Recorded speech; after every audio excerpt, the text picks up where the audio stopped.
Assalamualaikum warahmatullahi wabarakatuh. Berjumpa dengan kami di podcast DPRD Kota Yogyakarta. Tentunya di pekan hari ini membahas terkait antisipasi lonjakan wisatawan akhir tahun 2023.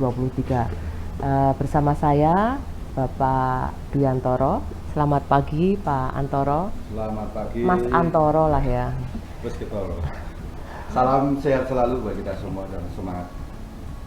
Beliau adalah Ketua Komisi B DPRD Kota Yogyakarta yang pada hari ini bersama saya Dian Novitasari sebagai moderator ataupun podcast DPRD yang selalu menyajikan beberapa topik-topik yang menarik untuk pemirsa podcast DPRD Kota Yogyakarta untuk bisa menginformasikan apa yang sudah DPRD ataupun sinergi kami untuk masyarakat agar nantinya podcast DPRD ini bisa bermanfaat. Mohon maaf ini Pak Antoro karena memang hari ini agak padat ya Pak. Pagi Pak Antoro, Mas Antoro ya.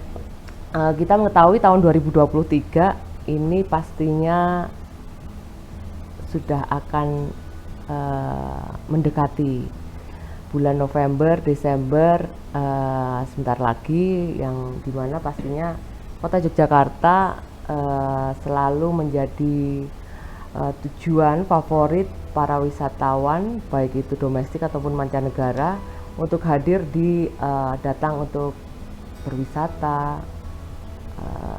di Kota Yogyakarta. Lonjakan wisatawan tentunya pasti ada. Nah, bagaimana DPRD selaku wakil masyarakat yang ada di legislatif, apakah sudah ada komunikasi rapat kerja kepada dinas terkait untuk mengantisipasi hal tersebut? Enggak, Mas Antoro.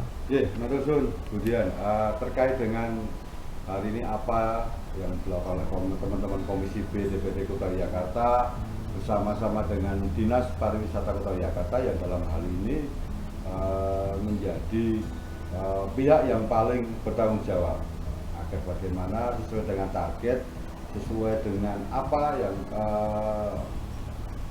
dilakukan untuk Kota Yogyakarta dalam hal menyambut ataupun menghadapi lonjakan wisatawan di akhir tahun ini. Seperti diketahui bersama, hari ini Kota Yogyakarta ini selalu padat dan mungkin target ini menjadi kita canangkan agar bagaimana Dinas Pariwisata juga punya rasa tanggung jawab, di mana juga mempunyai peran terkait dengan pembinaan terhadap bagaimana hari ini PHRI ataupun kampung wisata ataupun Pogdarwis ini bisa membahu untuk bagaimana menjadi tuan rumah yang baik, sehingga menciptakan satu rasa nyaman huni untuk wisatawan dan meningkatkan terkait dengan pendapatan asli daerah dari jasa pariwisata.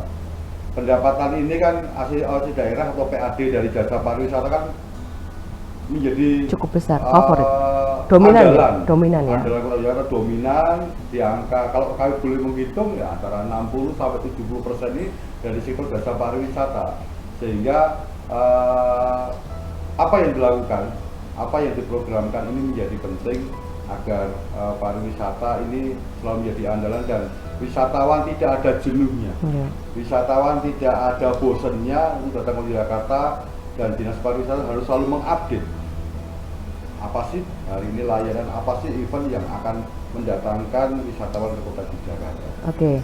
Tadi yang menarik bahwa 60% kurang lebih pajak pariwisata yang notabene adalah bagian dari pendapatan asli daerah yang dominan ya.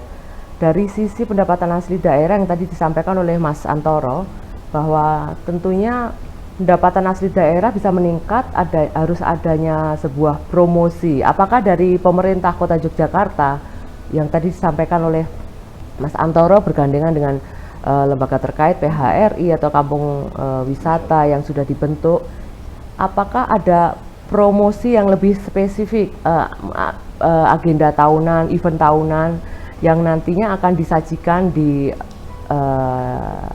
di akhir tahun nanti untuk bisa ditawarkan oleh pemerintah kolaborasi dengan berbagai sektor untuk bisa menarik. Artinya nanti di akhir tahun 2023 yang penutupan masa anggaran, kedepannya juga target melebihi dari maksimal.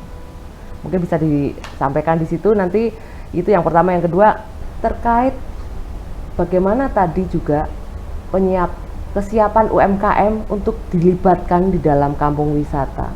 Kampung wisata ini kan sudah dibentuk di beberapa wilayah ya, baik itu di 14 kecamatan atau kemanten di wilayah Kota Yogyakarta. Jadi ada UMKM dengan berbagai jenis, tidak hanya kuliner tentunya, tetapi handicraft, kerajinan dan lain sebagainya. Tentunya di situ kita bisa menggait UMKM itu juga lebih terlibat aktif, tidak hanya terfokus di dalam sebuah tempat yaitu yang dinamakan Malioboro, tapi UMKM di wilayah juga terlibat dalam hal ini. Mungkin bisa disampaikan Mas Antoro sebagai pimpinan Komisi D atau Ketua Komisi B di sini, ada nggak keterlibatan tersebut? Monggo Mas Antoro. Yang ingin saya sampaikan di awal, bagaimana Hari Dinas Pariwisata kami dorong untuk bisa memberi satu kepastian terkait dengan event, sehingga ada satu event yang namanya Laksmita.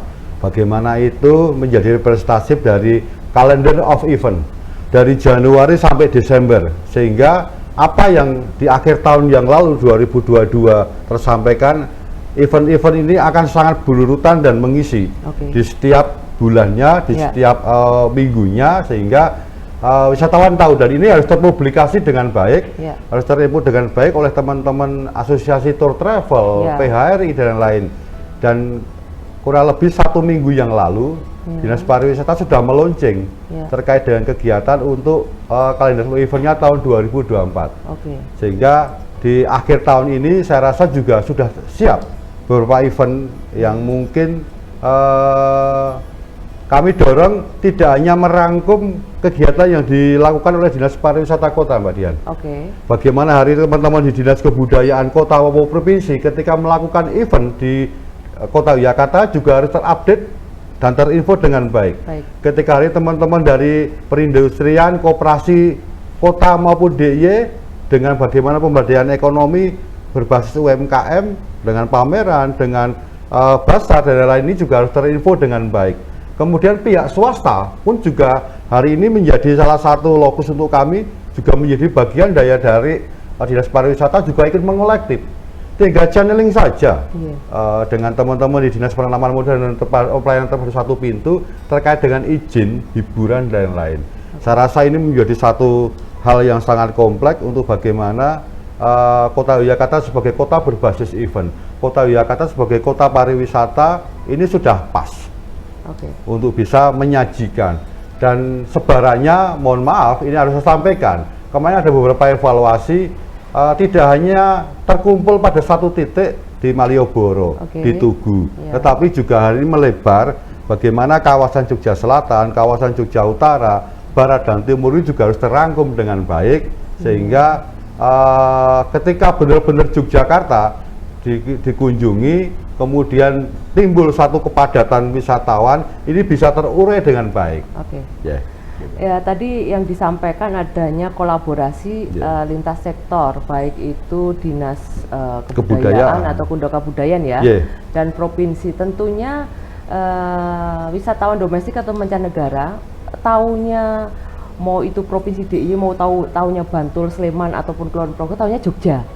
Kita datang ke Jogja. Jadi padahal secara geografis ya, Kota Jogja tuh hanya 32,5 km persegi ya Mas Antoro ya. Nah, bagaimana daya tarik supaya tetap berkunjung di Provinsi DIY, tadi kabupaten tetap harapannya menginapnya di wilayah Kota Yogyakarta ya.